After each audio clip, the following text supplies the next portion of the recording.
I can't do this. Oh my god. But what's good, YouTube, man? It's the Elite Hoop Talks podcast. We back, man. It's the NBA season coming up. Shit. I don't even remember how we started these. It's been so long, Mike, man. Just how you doing? Oh, wow, man. I've been cool, though. I'm excited for this new season. Can't wait. Get back at it. We got to stay consistent. Hopefully, we're going to have some content for y'all every week. Trying to record. We've been planning having a certain day out the week. So hopefully, we should be more consistent. We're going to see how this goes. But I'm excited. I'm excited to get back at it. I'm excited too, man. First day of fall. The NBA season coming up. Training camp starts in less than 2 weeks. This is our favorite time of the year. Content constantly, man. Top 20 lists, winners and losers in the offseason, predictions, everything coming up. Watching Tatum fall, Russ fall. You already know. It's normal. Or watching Giannis fall like he does every year except the year where it was the most injuries ever in the postseason. We'll talk about that. KD fall year after year. Watching KD win the championship, but we'll say that. Watching KD win the championship and earn his best player in the world spot. What that means for Kevin Durant. I think that we'll save championships for our predictions. I think we'll save. What you trying to get into first, man? Players with the most pressure. Players with the most pressure, man. You want to go first? Let's start off in the Eastern Conference. None other than the greatest scorer alive, the greatest scorer to ever touch Earth, the greatest scorer to ever touch a basketball, Kevin bleeping Durant. The Slim Reaper, the Durantula, Mr. 35, Mr. 7, Mr. 5 on 2012 Olympics team, whatever you want to call him. Mr. Slim Reaper, Kevin Durant. One of the most, I would say he probably has the most pressure. Next, I would say he has the most pressure out of all superstars and stars. I would put him number on my pressure list. Mikey's most pressured list for 2022-2023, Kevin Durant. That came to, it's been, what's this, his fourth year technically, but third year playing in Brooklyn. They came here, it's no surprise that with him and Kyrie came to do, they came to win a championship. In the 3 years they have one playoff series won, correct? No, about two, because they went to the second round and they lost in the first round, and this would be their third year. So it's money time. If y'all don't, it's win or go home, man. If y'all don't win the championship, it's we don't know what Kevin Durant is. We don't know what's the pressure. You already know he loses. I'm gonna give him one more shot. I'm gonna give him because last year was kind of shaky. They had to play the number 2 seed. If Kyrie was there the whole year, we all know they wouldn't have had to play they would have had to. Huh? Why is it always we all know? Why can't it just be what it is? Oh, so if Kyrie was there, they wouldn't have finished the top 3 seed. I don't know what they would have done. But I'm tired of hearing this. If Kyrie was there stuff, he chose him. My point is what? Didn't you choose him as a teammate? He did, but I'm saying like the vaccination stuff, and it led to Kyrie missing games. That would lead to their demise. If Kyrie wasn't missing games, they wouldn't have been the 7th seed. If they weren't the 7th seed, they wouldn't have played Boston. They probably would have been a top 3 seed, like I said, and they probably would have blew out whoever the undermatched seed, the Bulls or whoever was the 7th seed or anybody. Talk about this, like how do you feel about this whole off season with Kevin Durant? That's just on the top of my mind. Who the hell is he to complain about all this stuff that he caused? Like, what? Like, where's the pressure? Like, he's losing. Well, he's not with Golden State. It's always a reason. It's always one of his teammates. Well, let's look at the context of it. Well, where's the pressure? Yes, where's the pressure? He's losing. I think you can agree with me and say that everybody in the world is not waiting, but expecting, not expecting, but kind of waiting on KD to show us, come on, how good are you? When are you going to win with Golden State? And if he doesn't win this year, it's going to be looking tight. Well, how good the East is coming, how good the league is developing as a whole. And if the window is closing and he has one more year, he's going to have a full year with Ben Simmons. Hopefully Kyrie is on his best behavior. Hopefully he doesn't get injured. See how they do. See how the trio does together. They have depth.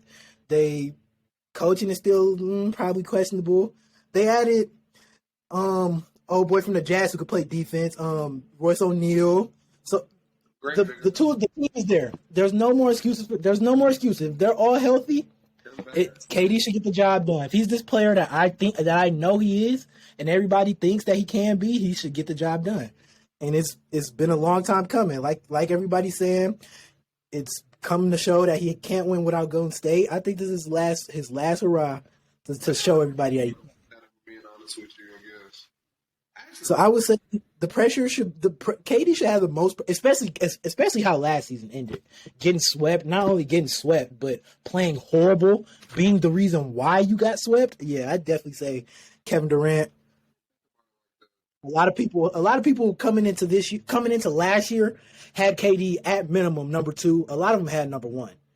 Now everybody's questioning whether or not he's top 5. So I'm gonna say KD. KD is the most pressured superstar. This team is looking low-key stacked against a top 2 defender in the league back. TJ Warren ain't no bum. Royce O'Neal's a great defender, good 3-and-D guy. Another year with Seth Curry. Kyrie is who I have is pressure, which is pretty ironic, his teammate. Kyrie, I got him as his contract year, as we've seen. We saw when we tried to hit the open market, trying to tell the Nets he won't come back. He had no choice but to come back because no team wanted him. This is a contract year. Kyrie Irving has to show that he can stay healthy. He won't be a problem because now we've seen for 3-4 years straight that he's been a problem in every single locker room he's been in, and it's led to the team's demise every single time. It's a good chance that if Kyrie Irving does any of this again, he just simply won't be in the league. I'm pretty sure he won't get vaccinated, but I just think he needs to show the ability just to be a good teammate, honestly. It's really just those 3 things, which is why the pressure is on him, because I think we both hate to see Kyrie Irving in his prime, not in the league, as much as he's caused some of your favorite players' demise. Matter of fact, all 3, LeBron, Tatum, and Kevin Durant, it is really his last chance. It's his last chance. You think it could go that far? Being out the league? No team was willing to trade for him when he was at the lowest value possible. I mean, and honestly, like the teams were saying when he was a free agent with Kevin Durant, there was vivid and real conversations that if Kyrie Irving is not coming in a package with a superstar like Kevin Durant, the Nets did not want Kyrie. They wanted Kevin Durant. If he wasn't coming with Kevin Durant, they didn't want him. I mean, not saying he won't get another job, but who really cares if Kyrie ends up in, I don't know, Orlando or San Antonio? I can see that. I can see contenders. I can see contenders staying away from him, steering away. That's what I'm saying. So the pressure is on him. Really, and he's about to be another case. I mean, at least Kevin Durant can say all those good things about him. Not to take anything away from KD, but do we really want to just remember Kyrie Irving as the guy that won a ring with LeBron James, had that good year, came back from 3-1, and ever since then he's done nothing but been problems or injured? And that's what the perception is starting to look like it's going to be. And this is really his last chance to change it. And even for his pockets as well, who's going to offer Kyrie Irving a max contract with all that list of things that come with him where you have to worry about? That's not a bad. It's not a bad Kyrie. That's not a bad. It's not a bad person to put on the list. Kind of crazy. Him and Kevin Durant was 1 and 2. Yeah, that's very wild. That Boston series was kind of. Yeah, it was very. Let's not talk about that. Who you got next? Do I want to go west or do I want to go east? I think I'm gonna stay in the east. I think I'm gonna stay in the Eastern Conference. My second player in the East with the most pressure, Joel Embiid. Out of everybody who we call superstars, LeBron, Luka Doncic, Steph, Kawhi, the list goes on and on and on and on. They've all had playoff success. Even Luka.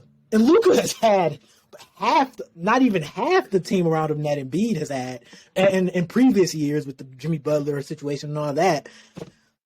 I'm waiting on Embiid to break through. When are you gonna show me you can take a team to the finals? When are you gonna show me you can get past the second round, at least make the conference finals?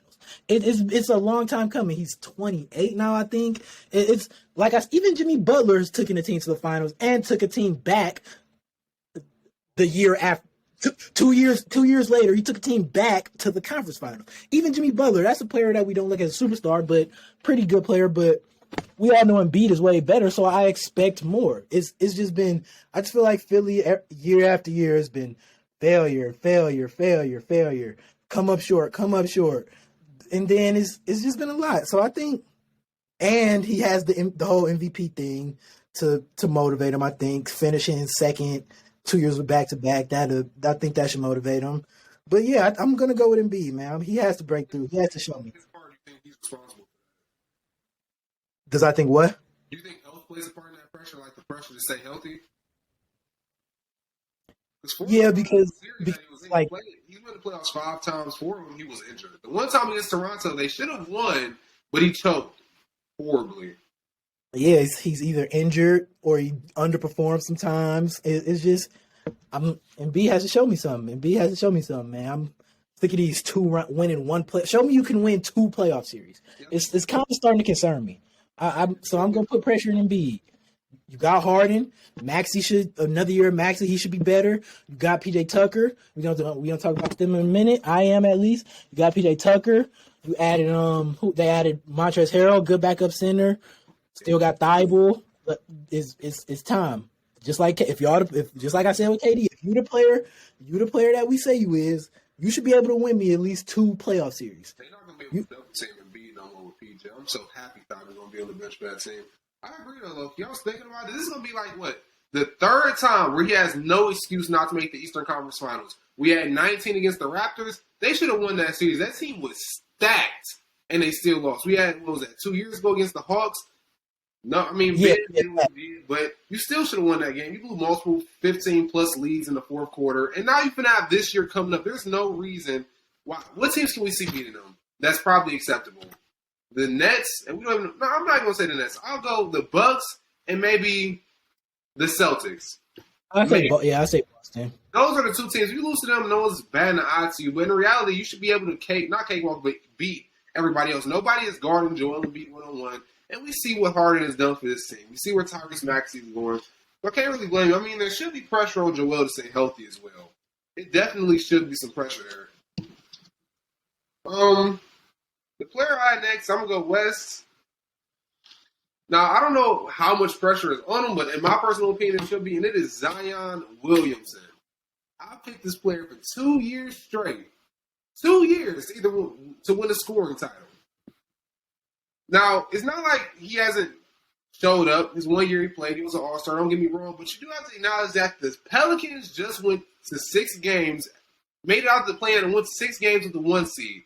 That should be the bar for when Zion Williamson come back. Win me 2 playoff games. Do I know if he can do it? No. We haven't seen undersized bigs get success in the playoffs. I haven't at least, but we see it happen. They just signed him to a super max deal, and he's supposed to be the man. The pressure as the man is that your team, again, just made the playoffs without you. You got Brandon Ingram, who should continue to rise up. Jose. It's not like he doesn't have a great supporting cast. CJ, I think we should have the expectation for the Pelicans to be what? A 5th seed? Is that too much to ask for them not to be in the play-in? Does that sound unrealistic? I mean, they definitely shouldn't be in the play-in. I will say that. If Zion is that guy, they shouldn't be in the play-in with that team he has around him. Just on the Supermax. And again, the pressure, what I'm saying from at least from what I'm saying, the pressure on a lot of these guys is to show that they can stay healthy. I was thinking about it a while ago. This was never really a conversation when LeBron was like the same age of these guys. LeBron was playing 82 games, carrying more than what these people have to carry. So why is health such an issue? And that's why it scares me, because if you're getting hurt consistently at 21, I mean, what's to say what's going to happen when you're 29, when you're 31? That's why it scares me so much. Hype surrounding around Zion. They still have this whole future LeBron James or future of this league thing that even on Undisputed, we have Skip Bayless rooting for Zion over Luka, just stuff like that. That pressure is definitely there. I didn't know people looked at Zion in such a huge stratosphere. He really is about to be this top 5, top 10 player within the next 2 years. So I just like to see it. And like I said, the West is very, very tough. And do you see a world where Zion doesn't make the All-Star team next year? As far as forwards go, you got AD, LeBron, Cat, Luka. Can you do you think it's a world where Zion isn't an All-Star? I don't. I mean, He's gonna lose to LeBron. Probably gonna lose to. He can probably beat AD. There's no way he shouldn't be. The one time he made it, he only started because AD was injured, right? Yeah. Or AD was injured. So he only made it because of injury. I think that's a lot of pressure to think about. He has to, like I said before, he has to show that Supermax contract was a good contract, whether it was health reasons or just showing up. His team made the playoffs and actually made some noise. Had a couple of us questioning Phoenix earlier in the season, and he just has to show up. Oh yeah, and the height. I think we all forget, how old is Zion? 22. These are big shoes to fill for a 22-year-old. This is not stuff we was asking of Luka or Trey or really nobody in recent memory, to my knowledge. Big shoes to fill. Zion, I'm liking. I miss Zion. I didn't think about Zion. I'm gonna go West now. I'm gonna say Anthony Edwards. Everybody is expecting Anthony Edwards to have this big monster jump. At least I am, and I think there's a good amount of people who was expecting it as well. There are people expecting Anthony Edwards to make this superstar jump, to make an all-star team, to do it similar to what Ja Morant did last year, to have people buzzing about him. Is he a superstar? Is he a top guard? Huh? Baby Wade, exactly. It's a lot of hype surrounding Ant-Man for this coming offseason. They added Gobert, and I think the pressure, along with Zion, is the hype. And I feel this team is going to go far. Their ceiling is Ant-Man's ceiling. That's pressure. Their ceiling is Ant-Man's ceiling. As far as they're going to go, as far as Ant-Man would take them. You mean Gobi? I mean Ant-Man. The key should be given to Ant-Man. He should be the franchise guy. And you played 2 years now, so it's year 3. It's time to ramp it up. Come on, show me something. Show me your jump. Show me them rookie mistakes, them second year mistakes, them all that. It's in the past. I can't. If you got experience, huh? You think Cat's the franchise guy no more? We know what Cat is. We don't really know what Anthony Edwards is. He does have Anthony Edwards. Huh? He does have a high ceiling. I'm not gonna lie to you.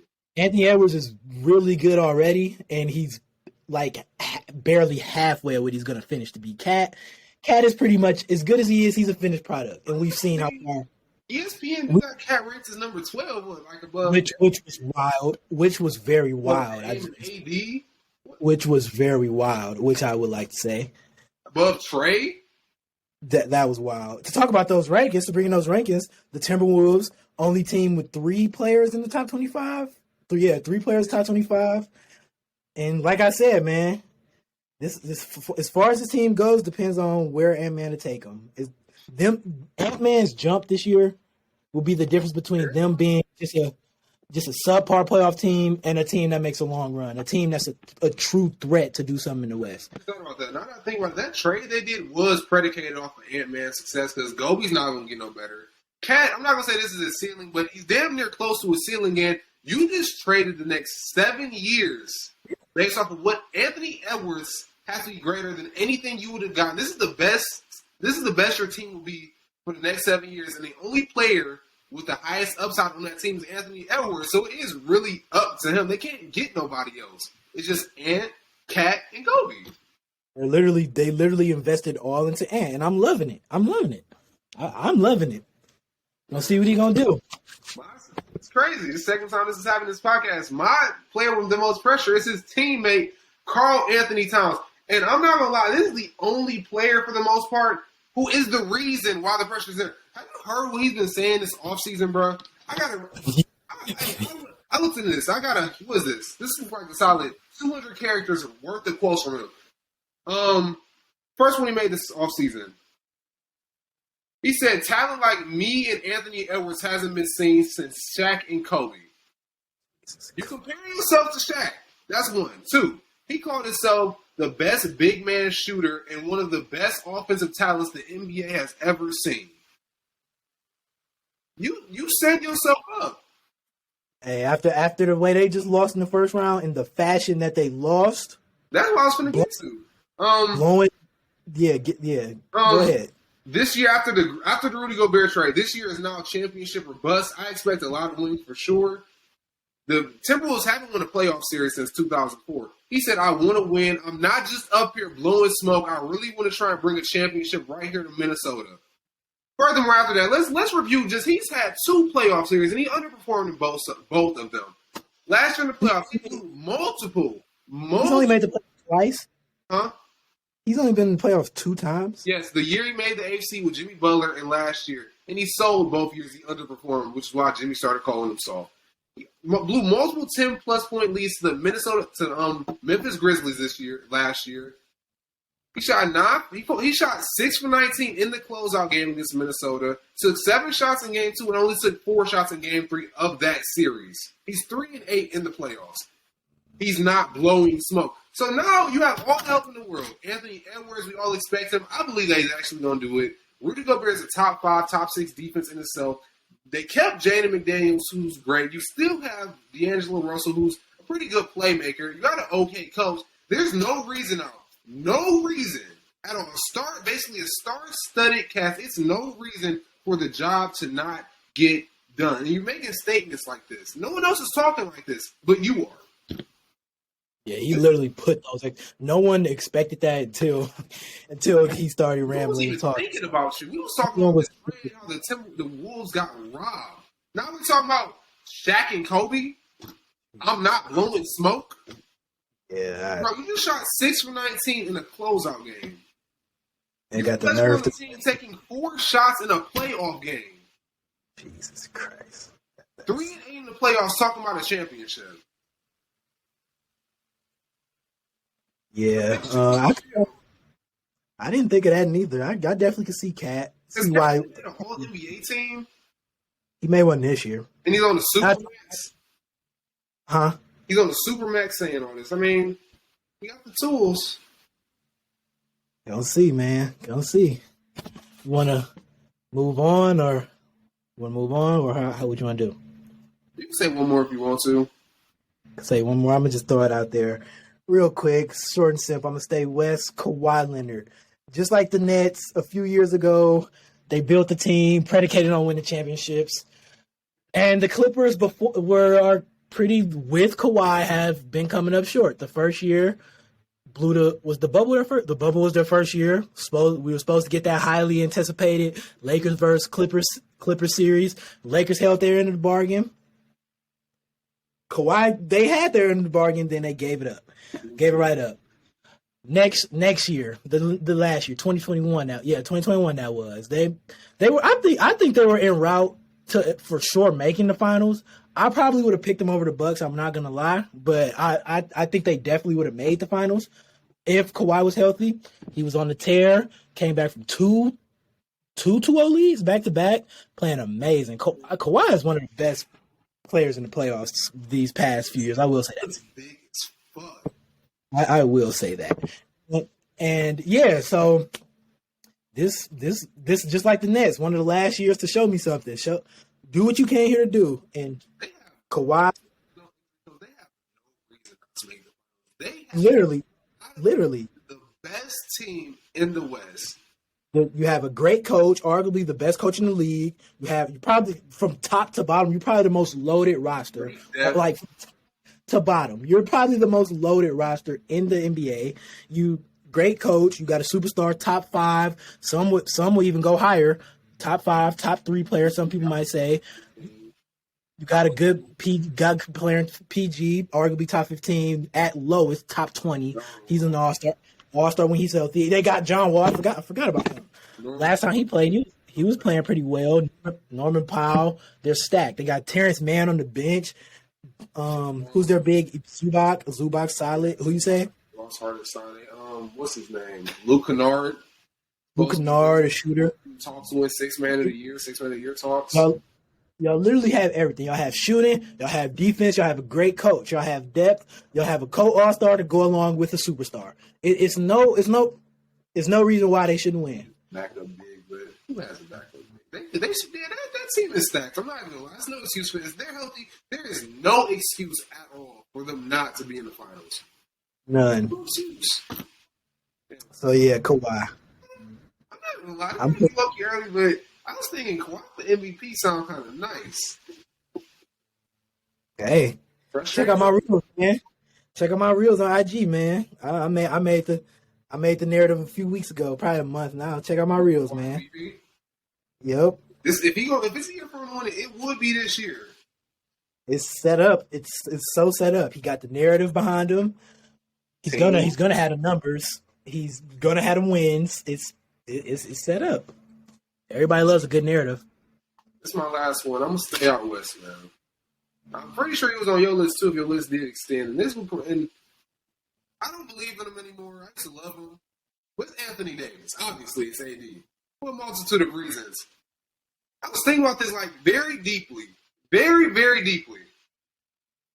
LeBron James and Anthony Davis alone on any roster should be enough to make the playoffs and win a playoff series. Any roster. Any. The Kings, the Raptors, Orlando, the Rockets, don't matter. They should make the playoffs no matter what. You have two top 10 talents. It's no reason. And like everybody else on my list, no. Now, the crazy part about this is none of these players are even 30 yet. They're all under 30, and health is an issue. Another thing for him, I don't want to say this is pressure, but like I was thinking about this too. What's up with him not wanting to play center? I don't know. I guess he don't want to bang. Not wanting to bang. I guess he don't want to bang. There is no bang centers in the league. There is no centers that's going to spend more than 5 seconds with their back against the basket, bodying you down, except for Joel Embiid. That's it. No other center's offense is predicated off that. So what are you? Not even a matchup nightmare for any slow-ass center trying to guard you. And if there is banging, it's you backing them down. When most teams play small, if we're being real. Most teams do. The Warriors play small. Clippers have a small lineup. Clippers play small. It's just Clippers play small. Most teams play small. And even like the teams that play big, Jokic is not stopping Anthony Davis. Jakob is not stopping Anthony Davis. Precious for the Raptors is not stopping Anthony Davis. Outside of maybe the Cavaliers or maybe the Timberwolves, there's no team with a center that's big enough, strong enough, or is even defensive-minded to try and stop Anthony Davis. So it's no reason. This feels, I don't say it's an excuse. You ain't telling no man how to play, what he feels. I understand the injury history, but bro, you're under 30. And you wasn't complaining like this when you was playing for the Pelicans before DeMar was out there. Uh-huh. And he was because at first, he was the 5 down there, really. He didn't start really playing the 4. Yeah, he didn't really start, until Cousins came, then he kind of moved to the 4. I guess he didn't want to go back. I don't know. I was thinking about when I saw that ESPN list, we was talking about Anthony Davis as a top 5 talent 2 years ago. We all decided to keep him in our top 10 at bare minimum, top 11 last year, even though he played shitty after the injury, and he barely played. He played shitty after the injury, and he barely played for last year. We still gave him that assumption that he's still going to be top 10, top 11. And I saw him top 20. He was number 20 on ESPN's list, and that had me thinking, like, he really has to show that he plays at a top 10 level. We have players on the rise consistently. Luka, Trey, Tatum, Ja, all of these players that at this moment I take over Anthony Davis just simply because they're there. And simply I don't have to question if they're going to do this or do that. I know they're going to do it. So the pressure is definitely on him to show this. And at the end of the day, I also don't think that no one's really thinking about this. LeBron, 4 years left in the league? We do realize that when LeBron is going, that's Anthony Davis' team. And they're going to have to eventually make a decision on if Anthony Davis is something to build around or if he's just a wasted asset. And at this point, at 29, he's looking like a wasted asset, like not somebody I'd be willing to trust with my franchise after the 40-year-old LeBron James leaves.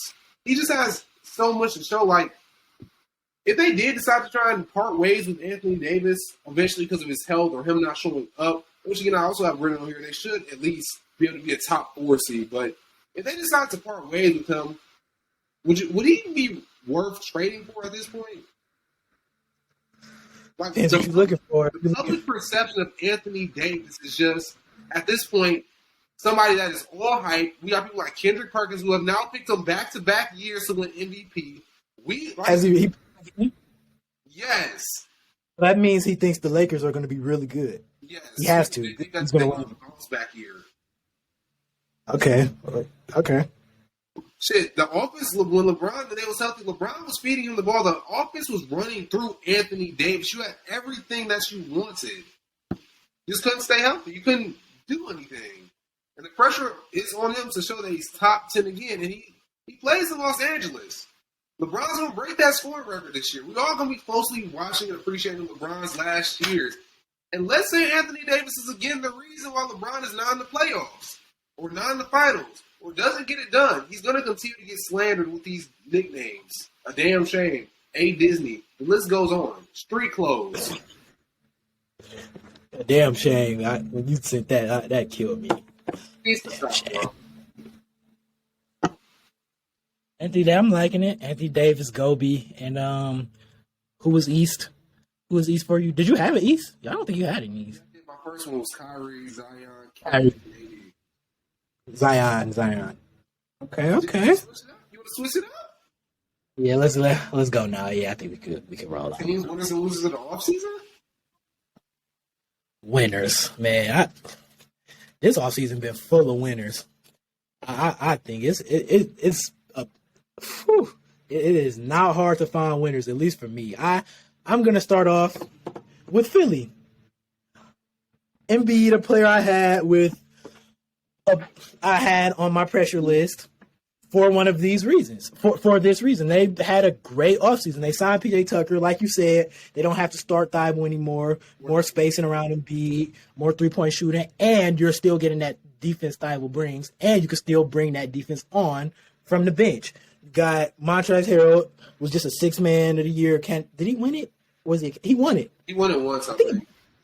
He won it. He won 6th man of the year. A former 6th man of the year not too long ago. He's had some decent seasons in Washington and the Hornets. Yeah, he's had some decent seasons. He's a great pickup, and they needed a backup big. Yeah, they didn't give up. They didn't lose anything.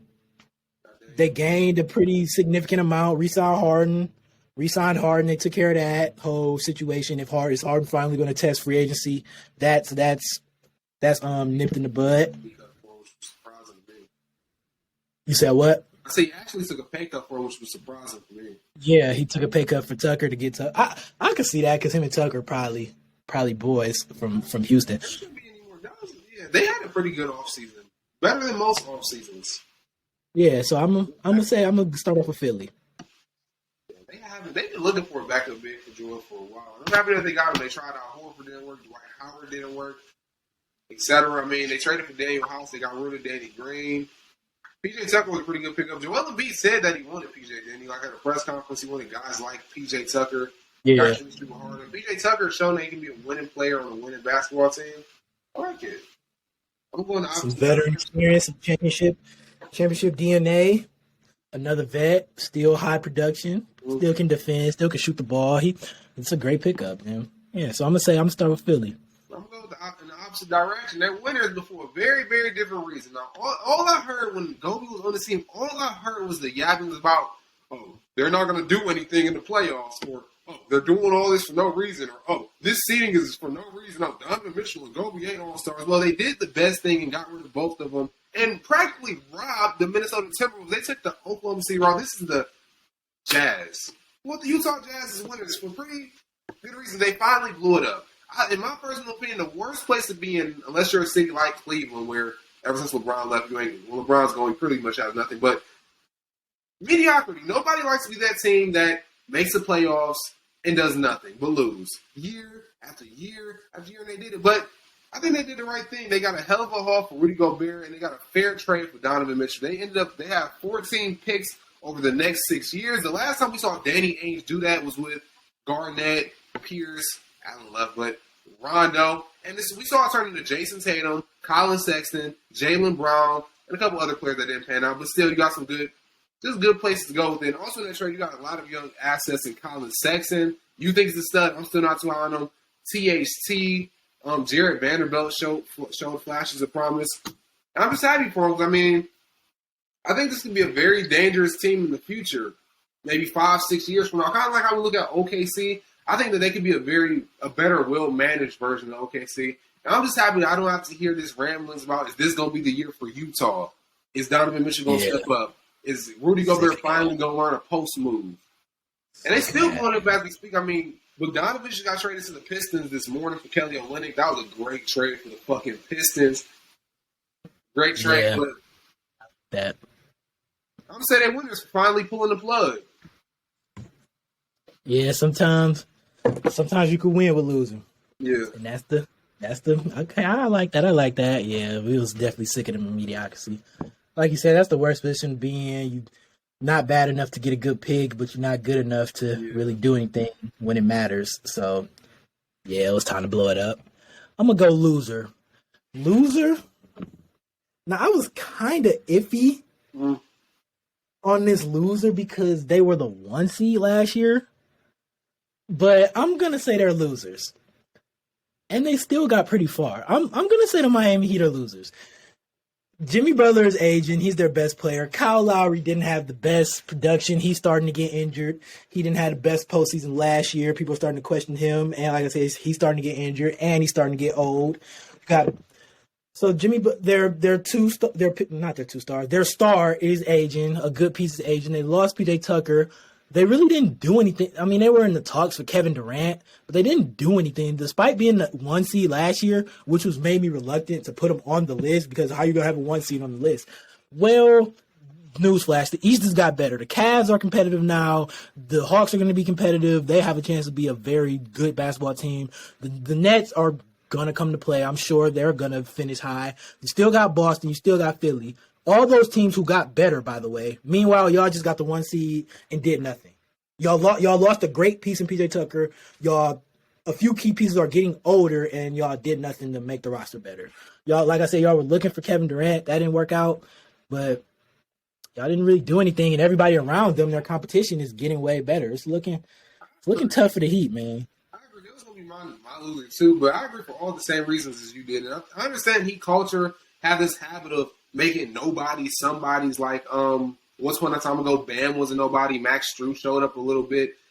But everybody needs did get better. And Miami did nothing this season but lose PJ Tucker and get into talks for players that we all knew they wasn't really gonna get. We all know that they was not about to trade Kevin Durant for Tyler Hero. We all know that they was not going to trade Donovan Mitchell for just Tyler Hero and no draft picks. So all they did this season was buy into hype and watch everybody else get better. You lost PJ Tucker. I think that was a huge loss. So now you're going to bet your season on a Tyler Hero that has made it clear he wants to start. Pat Riley's making it seem like he has to earn it. He was your second leading scorer. You should probably start. You don't want to upset one of the only future pieces you have. You're betting your future on an aging Jimmy Butler, who I don't know how this happens to everybody but Jimmy Butler, but Jimmy Butler is getting older. And if you ask any other player outside of Iron Man LeBron James in the past, and that's really about it. Anybody else who was asked to carry that load throughout the regular season and the playoffs would either be hurt right now or is going to get hurt in the future. And I do not trust Bam. Bam has showed us in the playoffs that he's very inconsistent. Great defensive player, regardless. Great defensive player in the regular season. But their biggest issue was offense. And Jimmy Butler is a great offensive player. He can carry offense, but he cannot do it all on his own. Tyler Hero is shown that he's easy to get locked up. All he can do is score. He's small, and I don't think he can be even your second best scorer on a solid playoff team. You did nothing to address that. Kyle Lowry is aging.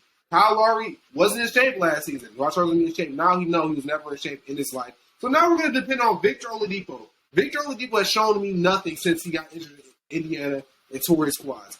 Duncan Robinson, going to trust Duncan Robinson? They benched him despite making him one of the highest paid sharpshooters in the league. He's unplayable in the playoffs. He doesn't bring defense. His shooting is inconsistent. And I'm pretty iffy on this ball movement. So again, we're going to trust Max Strus. We're going to trust Caleb Martin, Dwayne Dedmon, Omar Yurtseven. Yeah. Gabe Vincent. I had him winning last year, but that was my pick to win it all last year. You're going to trust Nikola Jovic, who you just drafted? No, we are not going to act like when we have teams like Cleveland getting Donovan Mitchell back. We have teams like the Nets finally getting Ben Simmons on top of other acquisitions. The Celtics got Brogdon. The Celtics got Gallinari. He's hurt, but he should be back by the playoffs, hopefully. We have all these teams getting better. And you're just sitting here trying to bet your coins on Victor Oladipo and Kyle Lowry and Max Strus. All these other teams are getting better. Even the 76ers got better in most areas. We're going to have another year, the first healthy year of James Harden in 2 years. We're going to have PJ Tucker, who you lost going up there. Let's not act like PJ Tucker was not a big reason why Trae Young, which is another team that got better. Let's not act like PJ Tucker was not a big reason for Trae Young shooting when he shot. Not saying it was just PJ because Jimmy was in it, but we're going to ask Jimmy Butler to guard the best player on the other team and be your main offensive focal point throughout the entire season, throughout the entire playoffs, and it's going to work? No, it's not. You're dumb if you think it's going to work, especially with Cleveland. The conversation now, you went from being a team that we didn't talk about. We were talking about it for 2 years now. A team that could be in the finals, make noise, possibly beat the Warriors, give the Lakers trouble, possibly stop the – well, they got – other than that, they lost in the first round to the Bucks. But you know what I'm saying. Just a team that was a contender to now a team we're debating if they're even better than Cleveland. A team that doesn't have finals aspirations, but we're in Cleveland's developmental year. We don't expect them to do good, to go to the finals. We expect them to get to the playoffs and make noise. We're comparing the Miami Heat to that now. And me personally, I thought about it. They're not better than Cleveland. There's no way in hell this team is better than Cleveland. Remotely. I don't trust Bam and Tyler Hero to outplay Donovan Mitchell, Evan Mobley, and Allen. I don't see it happening. Yeah, I definitely see us. I think we're over Miami now. They went from a top 3 seed lock to possibly talks to being in the play-in next year. Didn't do nothing. Like you said, didn't do anything but watch a whole bunch of nothing. Just watch everybody else around them get better. And maybe they thought it was sweet because the East was very injured last year, which I think we all just talk about the West being injured. But the East was injured a decent amount last year, too, whether it was the Bulls, Cavs, Nets, Celtics started off slow. Sixers had a little bit of injuries, Yeah, Ben Simmons wasn't even – Harden didn't even get there until the trade deadline.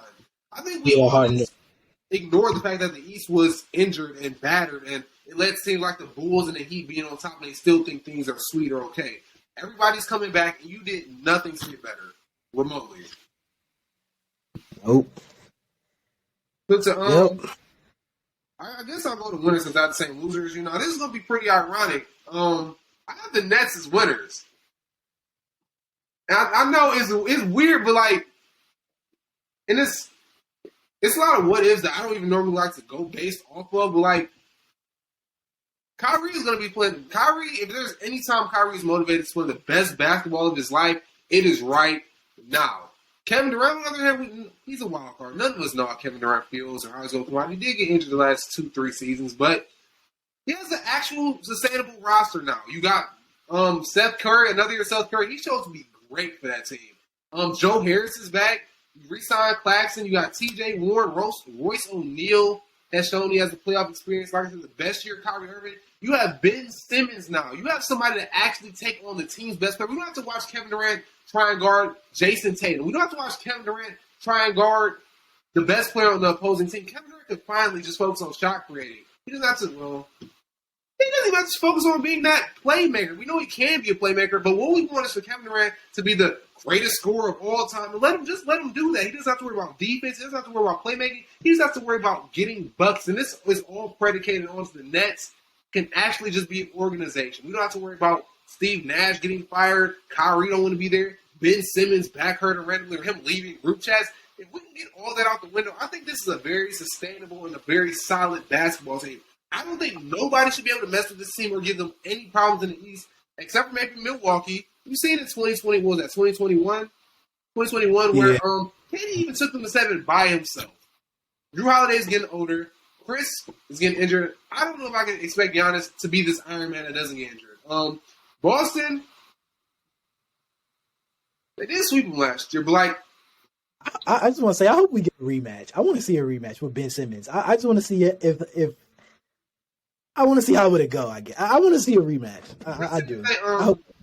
Not saying that the Nets won the offseason by any metric. No, they didn't. But in terms of getting assets back and getting people, I think they did. Nobody got anything nobody got a top 3 defender back on their team who can also play make. Nobody got the depth outside of Philly that they got. And there's no reason for them, or even Harris coming back. One of the great, led the league in 3-point percentage for 2 or 3 years. It's just no reason. Outside of the outside noise, I hope that they can contain. There's no reason why we should be going into 4 years now with drama between KD, Kyrie, or even Ben Simmons. But if all that drama is gone, it's nobody with a roster from top to bottom that is as good as the Nets in the Eastern Conference besides maybe Boston. Boston is the only people Now I think it should be a conversation of whose roster is better. Agree. I could agree, man. I'm liking that. The Nets. I guess I didn't want to put them because they did. Because they didn't necessarily like how you said, they didn't really get anything in free agency. Because they kind of did, but not to the extent that other teams did. But I could rock with the Nets. It's more so them just getting players back that were missing. Yeah. So yeah, I could rock with that. I'm gonna go loser. I'm gonna go loser. No, I just went loser. I want to go winner. No, I'm gonna go Lakers. The Lakers are losers of this offseason, man. Y'all got Pat Bev. Y'all paired him with Russ. What? Now tell me this. What is okay? So this means Russ clearly has made it known he doesn't want to come off the bench. So, okay, what, you're going to bring Pat Bev off the bench? And there's rumors that they're going to start both of them, which I don't know how that will. I don't know. You got Dennis Schroeder, a good pickup, but how are you going to mix the minutes between those three along with another point guard who's pretty good, this guy named Kendrick Nunn? He can play basketball at a pretty good level. We haven't seen him yet. I don't know, man. The Lakers, to me, they just did a whole bunch of nothing. Like, they just made some... Huh? I mean, they have no wings on that team but LeBron James and Juan Toscano Anderson, who can even play for the Toscano, yeah. They have no wings. It's just guard. Like, you might say they signed Pat Bev, and they got Thomas Bryant, or is that his name? Thomas Bryant? Yeah, Thomas Bryant, Toscano Anderson, Schroeder. Yeah, they got a lot of pieces, but how is it really going to help them? They couldn't shoot. Does Pat Bev help that? I mean, I guess he does. He can shoot a little. Does Schroeder really help their shooting woes? Is he going to turn them from one of the worst shooting teams to one of the best or even average? They still can't defend. I mean, you got Patrick Bev, so I guess you're trying. They got Toscano Anderson. They got Bryant, I said. I don't know, man. I just feel like with the Lakers, they did a whole bunch of nothing. They just signed a bunch of people just to show that they were trying, man. This team is still... And then they still got the big problem with Russ, trading Russ. I'm gonna say losers, man. I was expecting. They did just sign people that you wouldn't even play deep in the playoffs. Well, you're not playing Juan Toscano Anderson in a playoff game if you want to win. You're not playing Thomas Bryant in a playoff game. Someone he hasn't even been to the playoffs before. You're not playing Dennis Schroeder. We've seen it. Wasn't he on that team when they went against the Suns? He played horrible. AD complained about how he was doing the pick and rolls. You're not playing him. Patrick Beverly, he made some noise against me. You can play Pat Bev, but you got Russ. I don't know if a 9 points per game, 4 or 5 assists and a rebound and some pretty good defense is enough to help LeBron James and Anthony Davis go anywhere outside of the first round. What did you do? You fumbled the entire offseason. You didn't trade those picks, and you look stupid for the THT trade. If we all keep it in the $150, they could have got Kyle Lowry before Russ. You know why they didn't get Kyle Lowry? Because they didn't want to trade THT. They could have got something. They could have been got Miles Turner and Buddy Hield. They didn't want to trade THT. You know why they got Russ instead of Buddy Hield when he was on Sacramento? They didn't want to trade THT. So now you traded THT for Patrick Beverly, who at best is a backup point guard on a real contender. That's what you got.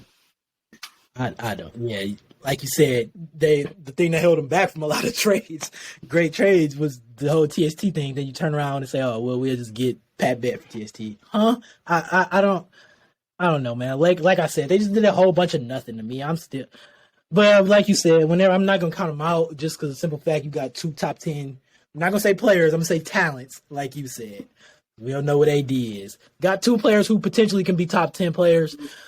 You can never count that out, I guess, but I'm gonna just keep saying it. They did a whole bunch of nothing. It's not too late to do something. Like, if you was them, you got 2 picks. You have 2 picks for the next. You have 2 picks for the next 10 years, the next 9 years.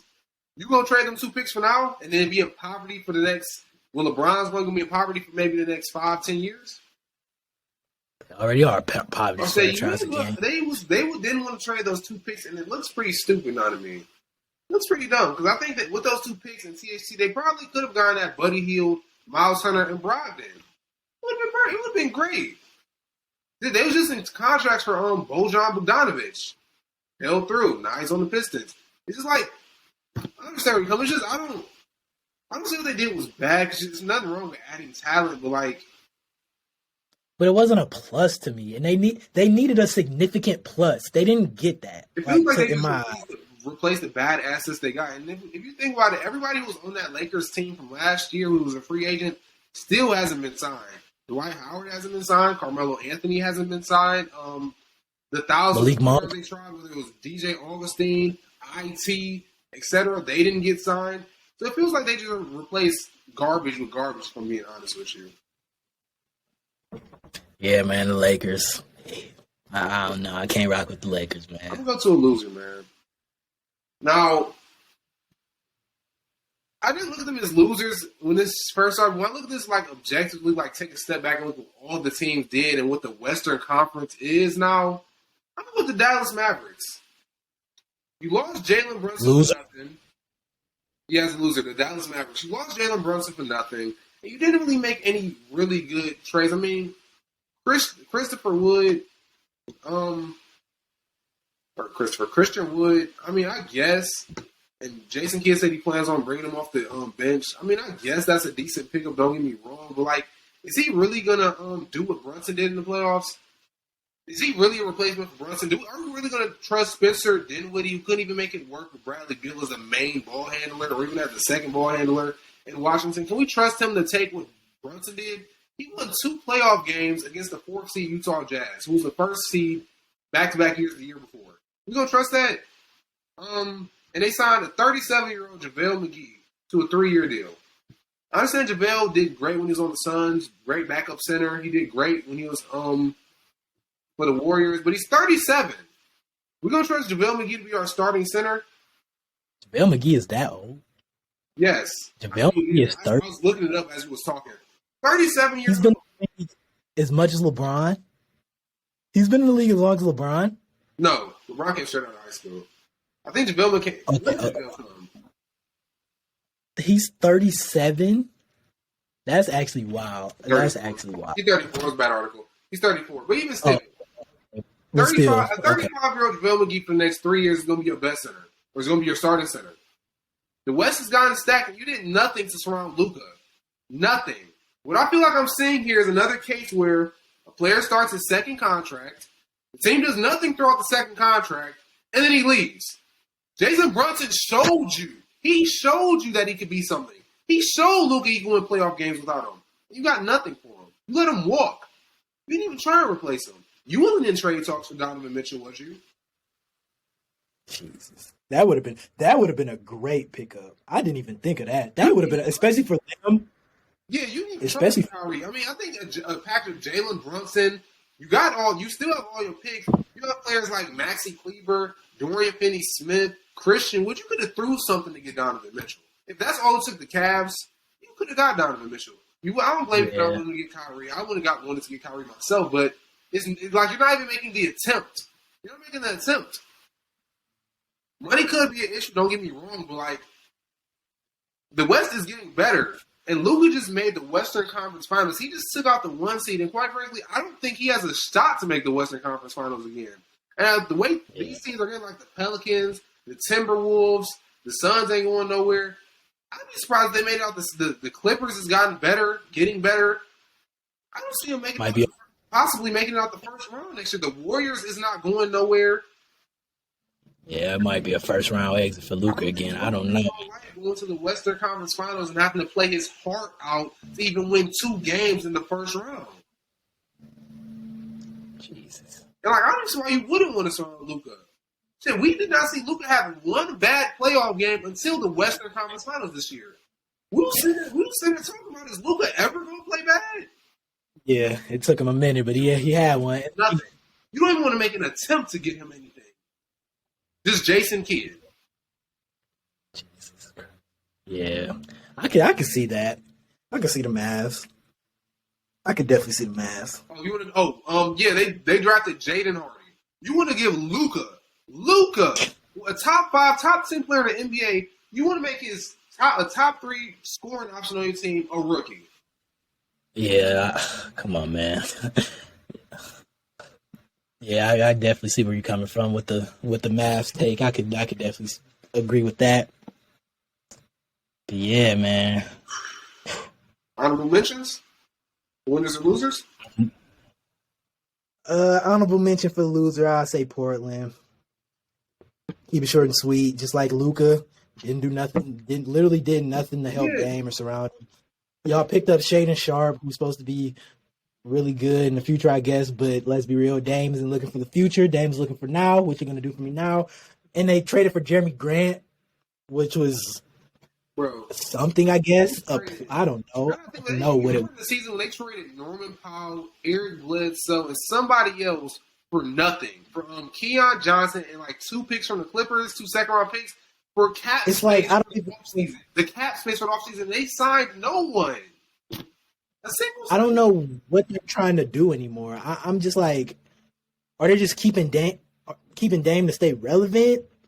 Like, it's another Utah Jazz situation. I don't know. Too good. Then honorable mention for the winners. Honorable mention for the winners, I'll say Cavs, but I think that's a little obvious. So I'm gonna also go Atlanta. Let's be real. I don't have to speak too much on the Cavs. You did it for me. So yeah, and I just throw Atlanta in. I throw in Atlanta in there, I guess. Maybe Trae Young can actually have a good playoff series now that he has some help. John St. Murray, Trae, John Collins, DeAndre Hunter might be straight this season. Ain't gonna be better than the Cavs though. I will say that. I mean, if I sneak a loser in there, I guess I'll put the Bucks in there though. I'm not saying that. I mean, yeah, I sneak the Bucks in there. I guess they only re-signed Bobby Portis. They ain't make no real noise either. I mean, I think they need a backup center and just some more depth would be nice, but does that really be? If I can run it back. I mean, would you think the Knicks are winners for getting Jalen Brunson? No, they're losers. They're losers. They overpaid Jalen Brunson and they overpaid RJ Barrett. They're losers. They overpaid RJ Barrett. I thought they overpaid Mitchell Robinson, giving him $60 million. Overpaid him too. They did trade. Who did they trade? Fuck, they traded Nerlens Noel and somebody else. Fuck, I don't remember his name. But basically nothing to the Pistons to make that deal happen. I mean, do you think a team? No, they are losers. I'm not even gonna lie. They're not winners. They're losers. You did just another money to Jalen Brunson, Mitchell Robinson, Julius Randle, and RJ just to probably not even make the playoffs, or at best make the playoffs. Another poverty franchise of the 2010s. All they had going for them was Carmelo. The West poverty franchise of 2010s. I'd say Sacramento. Dang, they still in poverty. Sacramento. Yeah, they're the epitome of poverty franchise. It's just a year. I don't know how many years. It's been 2002, I think, since they made the playoffs. So since I was a baby, that's crazy, bro. That's crazy. 20 years. That no one in this league has played the Kings in the playoffs. 20 years. That is crazy. We have to talk about the Kings one day, but do they really think Sabonis and Fox is about to do something? They low-key had a good offseason too, but like it didn't push them nowhere, from being honest with you, in the Western Conference. The Nuggets should be fine. That might be it. That might be with the pie. That might be it. Man, hey, it was a fun pie. We back, bro. Mikeyhooptalks, we back. Got how fun it was, man. No, we back at it. We back and better this time. We back and better. We know what to do. We know how to do it. We back and better. We experienced now. We like the Cavs. Now it's time for us to make a run. Cavs. They first round exits too. We'll wait till predictions. We'll wait till predictions. We'll wait till predictions. Get that stuff for my Cavs. Back and better, man. Posting weekly, man. It's a nice little podcast. You know, we're probably gonna be arguing the next 2 weeks with predictions, top 20 list. Is the Cavs even a good team? Should we consider them contenders? We got a lot of good stuff, y'all. So you may as well hit that sub button, man. Hey, Mike, where we gonna find you at? Posting real. Yeah, Real Hoop Talks. Real Hoop Talks on Instagram. Real Hoop Talks on Twitter.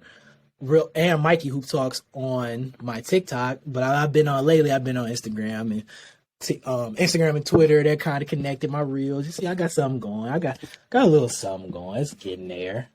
Got a little. Hold on, let me. Hey, them bitches do be coming in close. I'm not even gonna lie. I don't even get on Instagram for stats like that.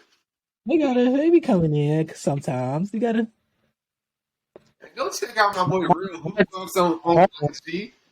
come on, man. Help me get to 600 likes on my Harden, man. Come on, help me out, y'all. Help me out. I can't wait till we argue about him, bro.